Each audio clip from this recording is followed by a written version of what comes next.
Baik, oke. Ya, Kita ke saham-saham yang Anda rekomendasikan pagi hari ya, ini menarik.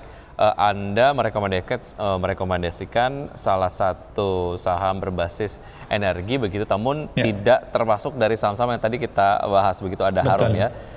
Selain itu, selain Harum yang Anda rekomendasikan tentu saja dengan rekomendasi buy dengan level di 1775 untuk supportnya dan resistance di 1835. Saham-saham yang lain yang direkomendasikan Pak Mino diantaranya adalah ada BBCA, BBRI, kemudian juga Bank Mandiri dengan rekomendasi seluruhnya buy dengan support untuk BBC adalah di 8.600 dan resistance di 8.800. Kemudian untuk BBRI dengan support di 4.750, resistance di 4.850. Kemudian Bank Mandiri dengan support di 9.825 dan resistance di 10.075. Ke Harum terlebih dahulu, apa yang membuat emiten ini ataupun saham ini lebih menarik jika dibandingkan dengan saham-saham berbasis energi ataupun batu bara lain yang tadi kita sempat bahas, Pak Mino? Ya, mungkin ada satu aksi korporasi yang cukup menarik ya terkait dengan Harum, yaitu adanya pembagian dividen, dan kebetulan hari ini kan Kumdet ya, yieldnya kalau berdasarkan penutupan kemarin itu sekitar 4%. Jadi ini mungkin yang membedakan dengan emiten-emiten energi yang lain gitu, Mas Wiki Andrian. Jadi ini bisa menjadi salah satu atau cukup positif ya untuk perdagangan hari ini, yaitu terkait dengan Kumdet nih. Oke, jaraknya dari support dan juga resistance cukup pendek. Ini untuk Ya, trading saja atau seperti apa? ya, ini lebih untuk ke trading. Baik. Oke, level terakhir cukup menarik untuk bisa masuk ke Harum, Pak Mino, atau Anda masih kemudian tunggu untuk level support yang Anda lihat nampaknya most likely mungkin akan terjadi di hari ini di 1775. Ya, untuk masuk ideal sebenarnya antara support dan closingnya ya, untuk penutupan kemarin gitu, Mas Andra. Oke, baik. Dari Harum kita menuju ke BBCA. Kalau kemarin saham-saham berbasis perbankan masuk ke dalam jajaran top losers, Ya. tapi kemudian hari ini Anda rekomendasikan untuk bisa buy begitu ya. Untuk Betul. BBCA sendiri analisisnya seperti apa, Pak Mino? Ya, ini kan pasca dia bagikan dividen ya, ex date dia sempat terkoreksi, tapi 3 hari terakhir ini membentuk pola bullish continuation ya. Dan tadi kalau kita hubungan dengan sentimen dari eksternal, ini kan kaitannya dengan Fed Fund Rate ya, di mana ekspektasinya akan turun gitu. Nah, dengan koreksi yang udah cukup dalam dan 3 hari positif ya, saya pikir ini memberikan sinyal bahwa BCA ini kemungkinan akan melanjutkan kenaikannya gitu, Mas Vicky. Jadi kita menyarankan untuk buy. Oke, baik, level terakhir menarik untuk bisa masuk atau tunggu ke Ya, level support yang Anda rekomendasikan? di level penutupan hari kemarin pun saya pikir masih sangat menarik ya untuk BCA, karena peluang untuk ke atasnya atau menguji resistnya masih cukup jauh, karena saham-saham perbankan kita tahu dalam eh, 1 minggu terakhir ya, 1 minggu kemarin itu mengalami koreksi yang cukup dalam gitu. Jadi saya pikir dengan adanya sinyal bullish reversal ini, saya pikir itu bisa dimanfaatkan untuk Oke, untuk masuk gitu, Mas main Vicky. pendek saja di BBCA juga ya? Ya, betul. Secara fundamental, nggak ada satu alasan yang mungkin bikin kita cukup Ya, yakin untuk bisa masuk untuk jangka menengah dan juga panjang untuk BBCA? ya. Kalau fundamental tidak diragukan ya, tidak diragukan lagi. Emiten perbankan salah satunya adalah BCA, ini di tahun ini kinerjanya sangat positif.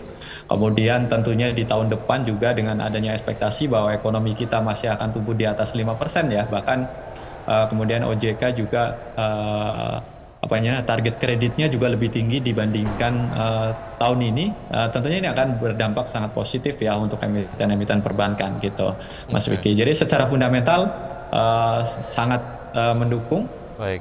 dan ini tentunya bisa dipertimbangkan gitu. Ya, target price sendiri untuk BBCA, Pak Mino, at least untuk pertengahan tahun 2023 misalnya begitu, di level berapa?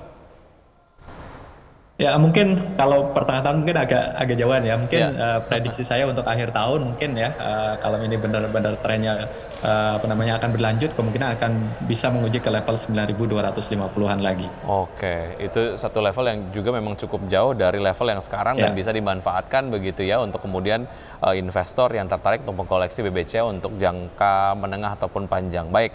Dari BBCA kita ke BBRI dengan support di 4.750 dan resistensi di 4.850 juga direkomendasikan buy untuk term investasi yang pendek saja juga sama seperti yang lain Pak Mino.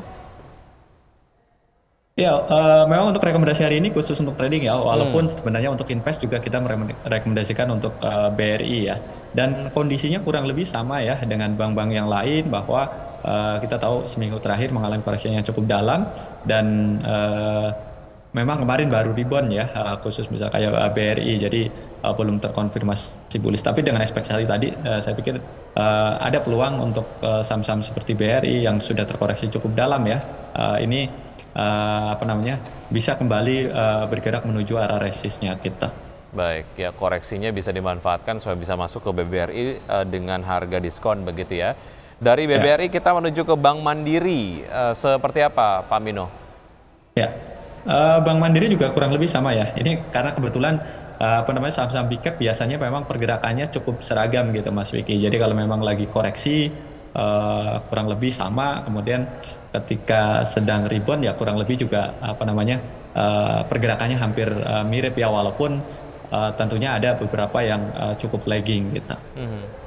Baik. Jadi alasannya kurang lebih sama ya. Baik, kurang lebih sama ya. Baik, itu tadi saham-saham yang Anda rekomendasikan oleh Pak Mino. Pemirsa, seperti yang Anda dapat saksikan di layar televisi, mungkin bisa di-capture terlebih dahulu, tapi lagi-lagi keputusan investasi kembali kepada Anda begitu ya.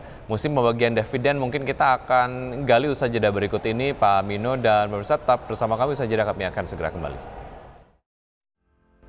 Kembali di Market Buzz dan kami masih berbincang bersama Pak Mino, Equity Analyst PT Indo Premier Sekuritas. Sebelum saya lanjutkan perbincangan, kita simak terlebih dahulu data pembukaan IHSG pagi hari ini. Beberapa menit yang lalu tercapture, IHSG menguat 0,11% di level 6.741,596. Jakarta Islamic Index juga menguat 0,01% di level 593,658. Dan LQ45 menguat 0,06%. Dan berikutnya adalah saham-saham yang masuk dalam jajaran top gainers, di antaranya adalah ada BBRI, Bumi, kemudian Enak, ada Medco dengan penguatan masing-masing 0,41%, 1,14%, 1,88%, dan 0,88%. Dan berikutnya adalah saham-saham yang sudah jajaran top losers, di antaranya adalah GoTo, Bank Mandiri, BBCA, dan juga Telkom. 1,15% melemahnya untuk GoTo, dan pelemahan masing-masing untuk ketiga saham lainnya adalah 1,01%, 0,29%, dan 0,54%. Dan itu tadi dia update dari pembukaan market pagi hari ini, dan kita akan membahas mengenai saham-saham ataupun mungkin emiten-emiten yang akan menggelar ataupun membayarkan dividen interim di hari ini. Di antaranya adalah Bayan Resources, kemudian juga ada Delta Dunia Makmur Tbk, ada Harum Energi, dan juga Tunas Baru Lampung. Tadi Harum Energi kita sempat bahas, tapi kalau kita kemudian secara spesifik membahas mengenai total dividen yang akan dibagikan dari Bayan Resources sendiri, akan membagikan dividen sebanyak 1 miliar US dollar atau sebanyak 15,58 triliun rupiah. Kemudian untuk Delta Dunia Makmur Tbk akan membagikan dividen sebanyak 5,15 juta US dollar atau sebanyak 80,27 miliar rupiah. Kemudian Harum akan membagikan 1 triliun rupiah dividen, yaitu adalah 75,1 rupiah per lembar saham.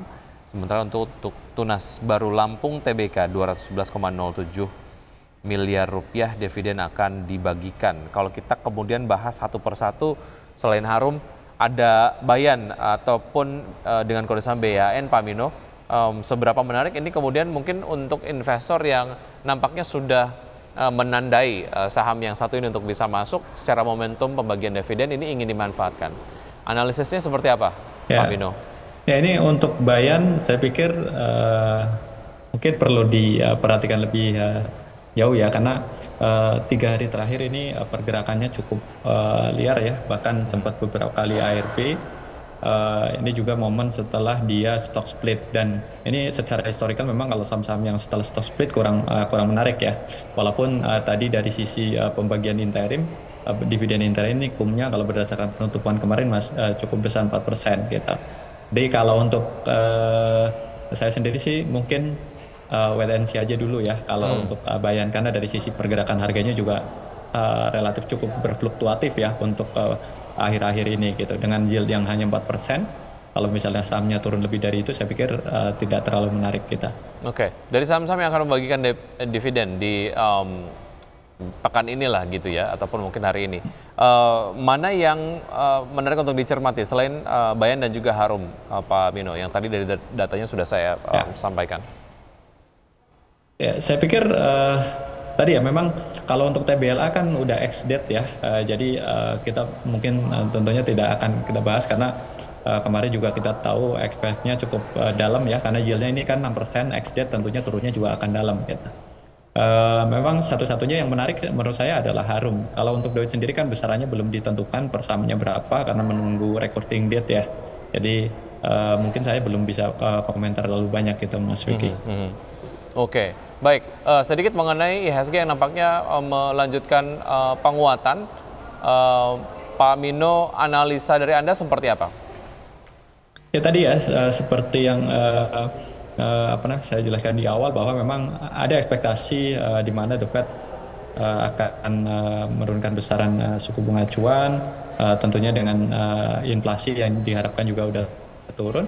Kemudian kondisi market kita juga memang sudah cukup oversold ya, karena 1 minggu terakhir kan mengalami tekanan jual yang cukup besar gitu Mas Vicky. Jadi banyak sekali beberapa saham yang terutama big cap itu sebenarnya cukup murah, dan ini mungkin menarik investor ya atau trader tentunya, dan ini membuat harga sahamnya berhasil rebound dan menopang pergerakan IHSG tentunya. Baik, itu tadi ya analisis dari IHSG, kemudian juga saham-saham yang Anda rekomendasikan. Yang juga cukup menarik adalah mengenai BBCA yang Anda rekomendasikan untuk buy di level support di 8.600-an, tapi kemudian BBCA di pembukaan perdagangan hari ini masuk ke jajaran top losers. Artinya ini nampaknya masih cukup inline dengan yang Anda rekomendasikan ya di pada saat pembukaan perdagangan tadi, BBCA ada di level 8.675, makin dekat dengan support yang Anda rekomendasikan. Berarti ditunggu saja di level itu ya? Ya, betul. Tadi ya, dari silakan Pak.